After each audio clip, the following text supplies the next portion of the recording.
The morning air in Nice was crisp, but inside the Société Générale bank, the atmosphere turned frozen. Employees pulled at the massive steel vault door, yet it refused to budge. Something was holding it shut from the dark, silent side. After hours of mounting panic, experts arrived with heavy drills. As the masonry crumbled, a flashlight beam cut through the dust, revealing a scene of absolute chaos. The impenetrable fortress of French finance had been hollowed out like a rotted fruit. Scattered across the floor were hundreds of emptied safety deposit boxes. Amidst the debris of discarded jewels and paperwork, the investigators found a message scrawled in charcoal on the wall. It read, "Without weapons, without violence, and without any hate." This was no ordinary burglary. It was a masterpiece of criminal theater. The sheer audacity of the message mocked the state. It signaled the arrival of a phantom who had bypassed the most sophisticated security systems of 1976 with ease. Part 1. The Origin. The mastermind behind the madness was Albert Spaggiari, a local photographer with a hunger for grandeur. He didn't want a simple life, he craved a legend. To achieve it, he recruited a team of underworld experts known as sewer rats. For months, they lived in the damp, claustrophobic darkness of the city's labyrinthine sewers. The air was thick with the smell of stagnant water and old copper.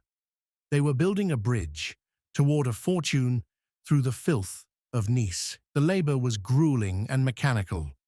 They hauled dozens of heavy gas cylinders through the sludge to fuel their torches.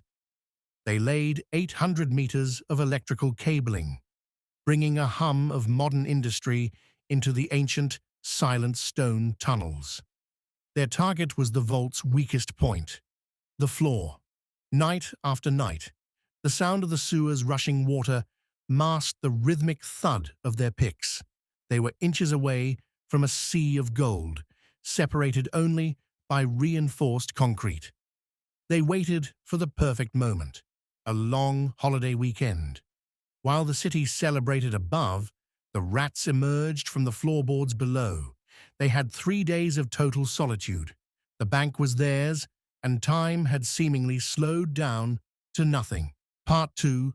The Event. Inside the vault, the gang was eerily calm. They didn't just steal, they lingered.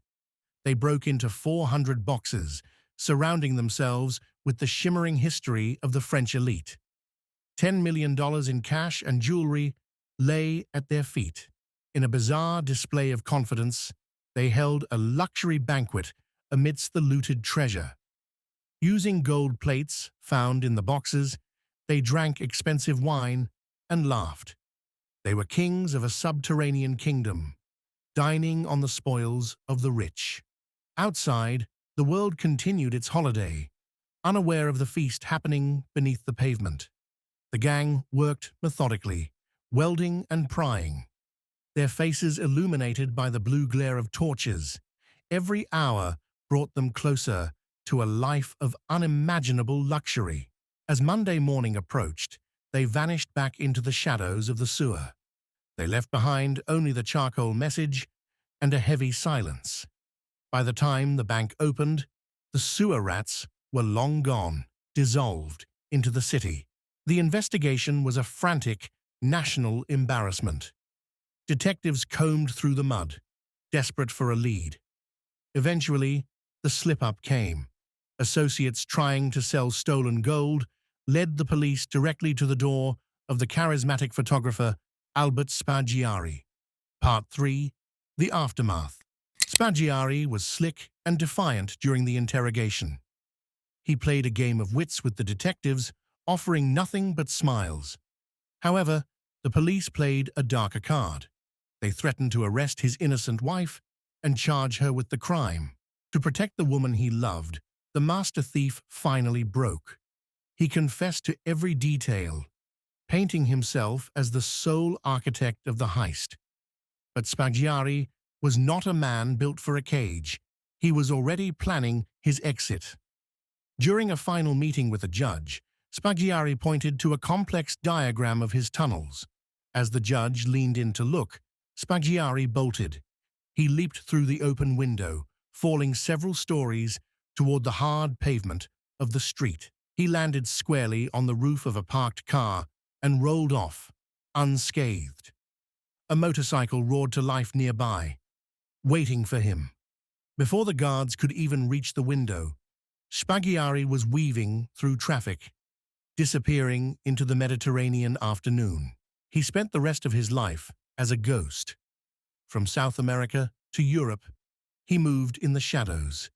He sent taunting postcards to the police, featuring photos of himself in disguise, forever one step ahead of the handcuffs he escaped. Part 4. The Legacy.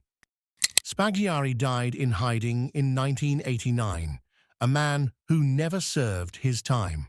The majority of the stolen loot, worth millions, was never found. It remains buried or spent, a hidden ghost of the greatest heist in French history. His story transformed him from a common criminal into a folk hero. He represented a type of romantic rebellion that captivated the public's imagination. He proved that even the most secure vaults have a flaw: the human element of surprise. Today, the Société Générale heist is studied as a lesson in both engineering and audacity. It serves as a reminder that walls are only as strong as the ground they sit on. The sewer rats took what they wanted. Spaggiari's life was a testament to the power of a bold exit and a sharp wit. He robbed the world of its gold and the law of its dignity. Some men steal money, but Albert Spaggiari stole the very concept of the impossible.